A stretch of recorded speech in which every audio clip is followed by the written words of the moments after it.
वायु सभी के सामने कहता है कि यह विवाह इस सुंदर की आंखों के सामने होगा और मेरे और मीनाक्षी के मिलन के बाद इस सुंदर को मृत्यु दंड दिया जाएगा। वायु कहता है कि सैनिकों बांध दो इसको और बांध के वहां पर ले जाओ जहां पर हमारे विवाह की तैयारी शुरू होगी, ताकि मेरे और मीनाक्षी के विवाह की तैयारियां ये अपनी आंखों से देख सके और इसे वह पीड़ा हो जिसके ये लायक है। सुंदर कहता है कि आपको जो करना है आप कर लीजिए, लेकिन सत्य तो यही है कि मैं मीनाक्षी से बहुत ज्यादा प्यार करता हूँ और मुझसे अधिक योग्य वर मीनाक्षी को और कोई मिल भी नहीं सकता। अरुणासुर बहुत ज्यादा क्रोधित हो जाता है और कहता है कि तेरा इतना दुस्साहस कि तू असुर राज अरुणासुर के सामने उसी की पुत्री को प्रेम का इजहार कर रहा है, वो भी ये जानते हुए कि उसका विवाह तेरे साथ हो ही नहीं सकता। उसका विवाह किसी राजकुमार के साथ होगा, राजकुमार वायु, ना कि तेरी तरह किसी वन में घूमने वाले। मैं चाहूँ तो तेको अभी मृत्यु दंड दे सकता हूँ, लेकिन तेरे लिए तो वही सही होगा जो कि वायु ने कहा। तू मीनाक्षी और वायु का विवाह देखकर बहुत ज्यादा पीड़ा भोगेगा और उसके बाद में स्वयं ही तेको मृत्यु दंड दूंगा। असुर माता दिति असुर गुरु शुक्राचार्य से कहती है कि असुर गुरु कहीं ये सुंदरी शिव तो नहीं? शुक्राचार्य कहते हैं कि कदापि नहीं, ये तुच्छ सैनिक शिव को कभी भी बंदी नहीं बना सकते। असुर माता दिति कहते हैं कि कल जल्द से जल्द मीनाक्षी और वायु का विवाह हो जाए, जिसके बाद यह कैलाश और शिव शक्ति हमेशा हमेशा के लिए अलग हो जाएंगे। अगले ही सीन में हम सारे ही वनवासी को देखते हैं जो कि बहुत ज्यादा चिंतित होते हैं क्योंकि उनका सबसे प्रिय सुंदर को असुर राज बंदी बना के ले गए। वो सोचते हैं कि हमें कैसे न कैसे करके सुंदर को बचाना होगा, क्योंकि सुंदर ने हमारी बहुत सहायता करी है, वो भी तब जब हम मुसीबत में थे। हम पे इतना ज्यादा कर था और सुंदर ने हमसे कर माफ करवाया, लेकिन वो जानते हैं कि वो कभी भी असुर राज अरुणासुर से मुकाबला नहीं कर सकते, क्योंकि उसके पास ऐसी शक्तियां हैं जिससे वो हर पुरुष को अपना दास और स्त्री को मोहित कर सकता है। इसीलिए सभी लोग मिलकर निर्णय लेते हैं कि ये अगले ही दिन एक अभिषेक करेंगे, महादेव का अभिषेक, जिससे कि सुंदर की रक्षा हो सके। अगले ही क्षण हम सुंदर को देखते हैं जो कि महादेव से कह रहा होता है कि महादेव आप कब करेंगे इस पीड़ा का अंत, कब मुझे और मीनाक्षी को साथ ले आएंगे? देखिए मुझे क्या अनर्थ देखना पड़ रहा है, मेरी आंखों के सामने वायु और मीनाक्षी के विवाह की तैयारी शुरू हो रही है। उसी वक्त मीनाक्षी महल के अंदर से सारी तैयारी को देख रही हो तो सुंदर को भी देखते कि किस तरीके से सुंदर को बांध के रखा हुआ है, सिर्फ और सिर्फ मीनाक्षी के प्रेम के चलते। सुंदर चाहता तो वायु से बच के उस समय भाग सकता था, लेकिन मीनाक्षी के प्रेम के कारण सुंदर वहां से नहीं भागा और उल्टा उसने इतना दर्द भी सहा, उन तीरों का दर्द जो कि अभी भी उसके शरीर में लगे हुए हैं। राजकुमार मीनाक्षी बहुत ज्यादा चिंतित हो जाती है। उसी वक्त वहाँ पे कंचनमाला आती है जो कि राजकुमारी को कहती है कि राजकुमारी सोचिए, जो सुंदर जिसने सिर्फ आपसे कुछ क्षण ही बातचीत करी है वो आपके प्रेम में इतना धुन हो गया है कि उसने अपने शरीर में इतने सारे बाण लगवा लिए। वो तनिक भी घबराया नहीं, वो तनिक भी भय में नहीं गया। आखिर एक मामूली सा वनवासी ऐसा कैसे कर सकता है? मीनाक्षी कहती है कि कंचनमाला आप चुप हो जाइए, आप मेरी मानसिकता को बदलने की कोशिश मत कीजिए। सुंदर अपराधी था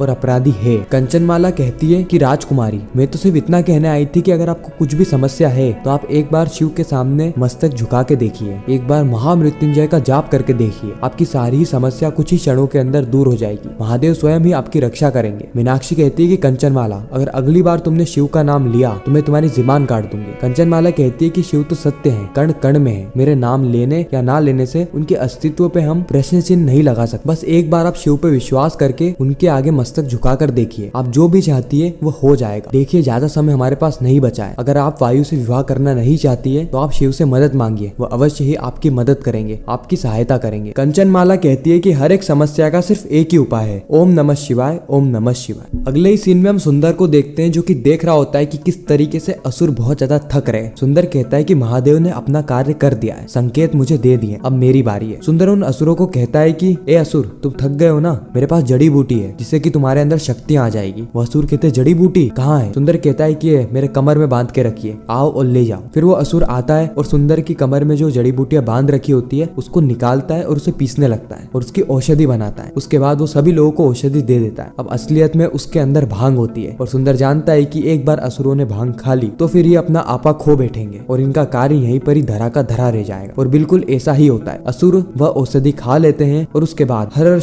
शंभू के नारे लगाने लगते हैं, नाचने गाने लगते हैं और अपने कार्य को भूल ही जाते हैं। अगले ही सीन में हम देखते हैं कि हमें कर्पूर गौरम कर्णावतारम की आरती देखने को मिलती है जो कि कर रही होती है कंचनमाला और मीनाक्षी। जी हाँ, इतने वर्षों के बाद देवी पार्वती महादेव की आरती कर रही हो और देवी पार्वती का स्वरूप मीनाक्षी अपने जीवन में पहली बार महल के अंदर ही शिव की आराधना कर रही होती।